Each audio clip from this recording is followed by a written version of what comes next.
जंग के बीच में भारत अपने जहाज वहां से निकालने में कामयाब हो रहा है और इसको लेकर के दुनिया भर के अखबारों में आप देखें तो इस वक्त खबरें छप रही हैं। अलग अलग मीडिया हाउसेज वेस्ट के भी वो लिख रहे हैं कि भारत ने बातचीत करके ईरान को अपने जहाज निकालने के लिए राजी कर लिया और अब एक जहाज और भारत का वहां से निकलने वाला है, इसकी भी बात आ रही है। अब ये चुनौती थी भारत के लिए बहुत बड़ी और खत्म हो गई है ऐसा नहीं है, लेकिन इस चुनौती से पार पाने की प्रयास भारत कर रहा है और अभी तक तो कामयाब है। 2 टैंकर अभी तक निकले थे इनका नाम था शिवालिक और नंदा देवी, ये तो वहां से निकल के बाहर आ चुके हैं। अब आज शिवालिक शिप जो है वो गुजरात के मुंद्रा पोर्ट भी पहुंच जाएगा। कल नंदा देवी जहाज कांडला बंदरगाह को टच कर लेगा।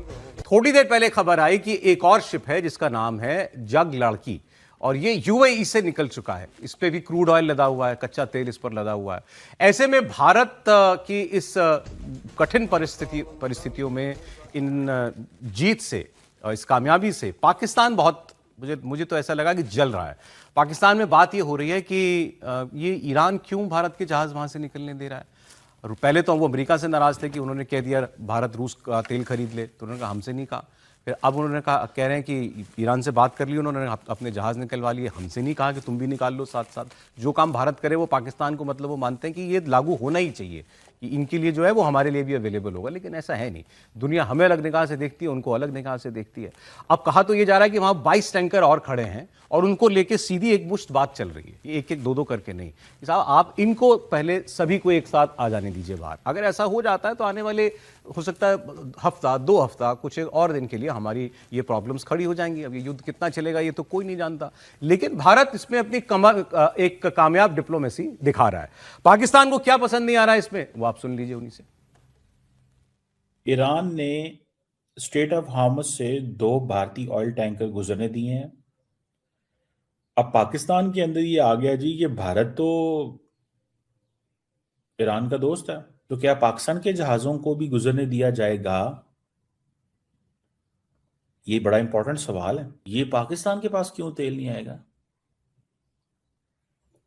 जयशंकर साहब जो हैं उन्होंने शुरू से एक ईरान के साथ राब्ता रखा है। तो जयशंकर साहब जो हैं वो इज इनटू दिस गेम कि भाई मैंने कोशिश ये करनी है कि मैं तेल लेके आऊं फॉर इंडिया। वो इंडिया के लिए तेल इकट्ठा कर रहे हैं पूरी दुनिया से। अब आप इमेजिन कर रहे हैं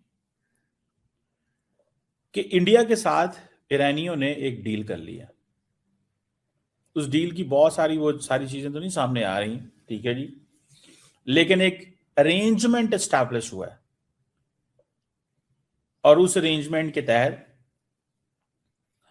इंडिया जो है वो वहां से स्ट्रेट ऑफ हार्मज से तेल लेता रहेगा जैसे चाइना लेता रहा है। चीमा साहब अपने फील्ड मार्शल से कहा वो भी बात कर ले, वो भी निकाले, वो तो बहुत बड़ा फील्ड मार्शल है, तो वो भी बात कर लें उनसे। सऊदी अरब आप गए थे, रास्ते में रुक जाते, ईरान भी, वहां जाके बात कर लेते आप। प्रॉब्लम इससे भारत को कैसे कोई सहूलियत मिल रही है दुनिया में, समीर जी?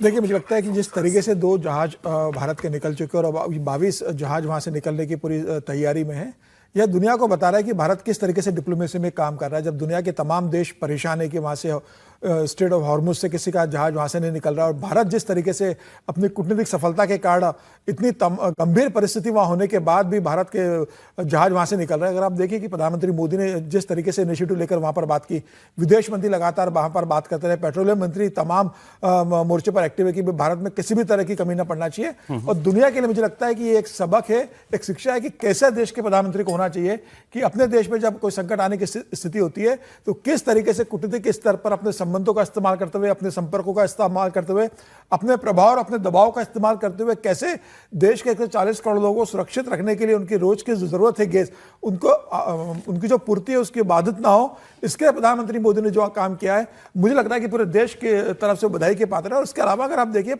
तमाम दुनिया के देश इस समय परेशान है, जिनके ईरान से संबंध है वो भी परेशान है, जो ट्रंप के बेहद करीबी देश है वो भी परेशान है। ट्रंप अपने करीबी देशों के लिए वहां से टैंकर नहीं निकलवा पा रहा है, ट्रंप उन लोगों की मदद नहीं कर पा रहे, लेकिन भारत जिस तरीके से ईरान से अपनी मदद ले रहा है, मुझे लगता है कि भारत ईरान के संबंध बता रहा है। और ईरान के जो राजदूत है उनका एक वीडियो भी आया हुआ है कि भाई हमारे तमाम परेशानियों में भारत के लोगों ने जिस तरीके से हमारे समर्थन दिया, हमारे जिस तरीके से लोग मारे गए, उसमें भारत का हमारा समर्थन रहा है।